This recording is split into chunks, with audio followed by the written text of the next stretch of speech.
What's going on, guys? This is Bento with another Steam controller playtest, and I'm going to be revisiting some Mirror's Edge. So I really wanted to play Mirror's Edge because I wanted to see how well the motion controls actually work in terms of parkour movement and free movement with this game. And my god, is it so much fun. I really like I think the motion control works absolutely well with this game. I akin it to like how I played with, say, Strike Vector. I like, in the same vein as how I like using motion control now for lining up headshots and playing FPS games like Payday 2 or even Borderlands 2 and even maybe CS. I really like the control in moving Faith's camera with the motion control because I think it's really fluid and I think it feels really satisfying to be able to jump or parkour normally and be able to like view where you're going just using the motion controls.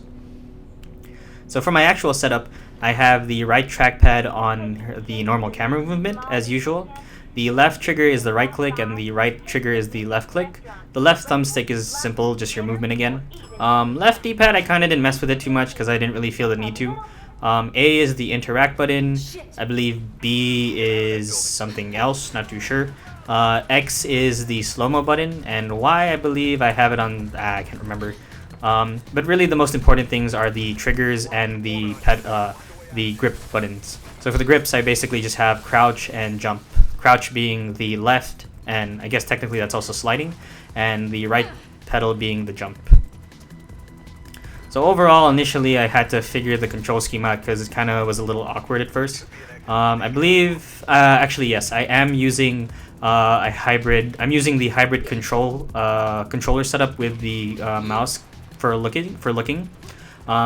And it works absolutely well. And I forgot to mention one thing. The right trackpad, if I were to click it, it does Faith's 180 turn. And that's really important because if I want to do, like say if I'm wall running and I need to jump, then essentially what I do is jump towards the wall while running. And if I need to wall jump, click the trackpad and then jump again. It feels a little confusing at first because again, you're a little overwhelmed by the controls. But as I've stated multiple times, you do eventually get used to it. So really my favorite part about using the Steam controller with Mirror's Edge is, like I said, the motion control.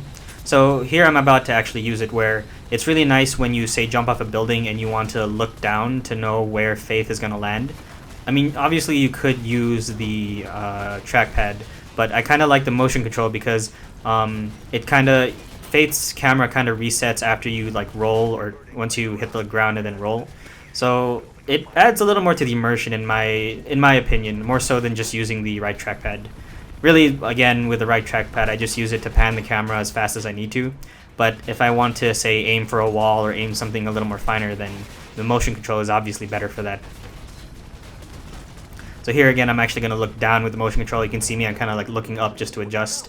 I do keep it on the right trackpad to activate the motion control, just because I don't really want to completely have motion control on, but in case I need to reset the camera view.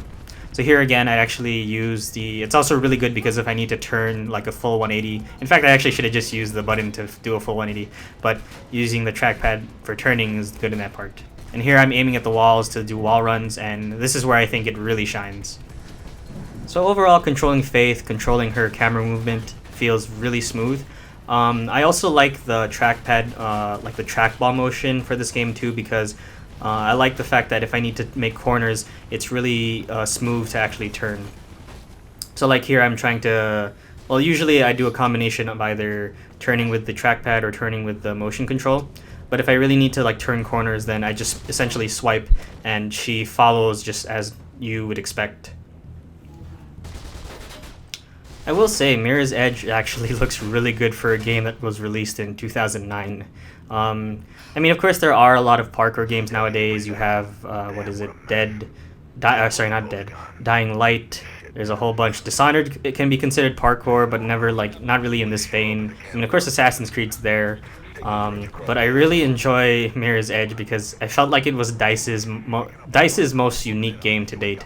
I mean, sure, they're obviously good for their multiplayer games, but despite some flaws, like really with Mirror's Edge, like the whole animation thing kind of felt off. Like it kind of felt like rushed. In fact, other than that, this is still the prime example of how to make parkour really good in an FPS game.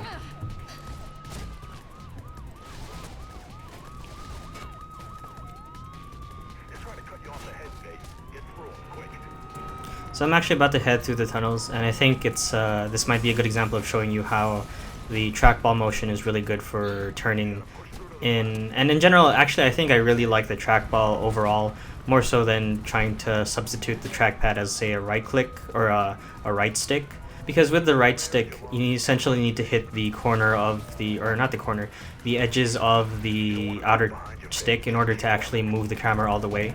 I like the swipe because it makes the panning a lot faster, and I like it also a lot more than just a mouse too. And similarly, because a mouse is more, you're limited within the circle, so you kind of need to increase the sensitivity in that regard. But the trackpad is nice because I say it's a good mixture of a right stick and the best of both worlds with a trackpad kind of thing. It's actually funny. I think in general I always avoid combat in Mirror's Edge. I mean, Faith has a bunch of techniques she can use to take down a lot of guards, and if you're really good, you can take down whole squads. But in general, I seriously just love to free run in this game and run along walls and just feel the rush of just trying to get away from like the police kind of thing. It's almost like a fun game of cat and mouse, actually. That's why I'm really, now that I've kind of replayed this, I'm really looking forward to Mirror's Edge 2. Or I guess now it's called Mirror's Edge Catalyst. So I'm pretty much almost done with this chapter. So overall, I really like the Steam controller with playing Mirror's Edge. I think it's great. If you can, play it again, and if you own both, definitely play it again.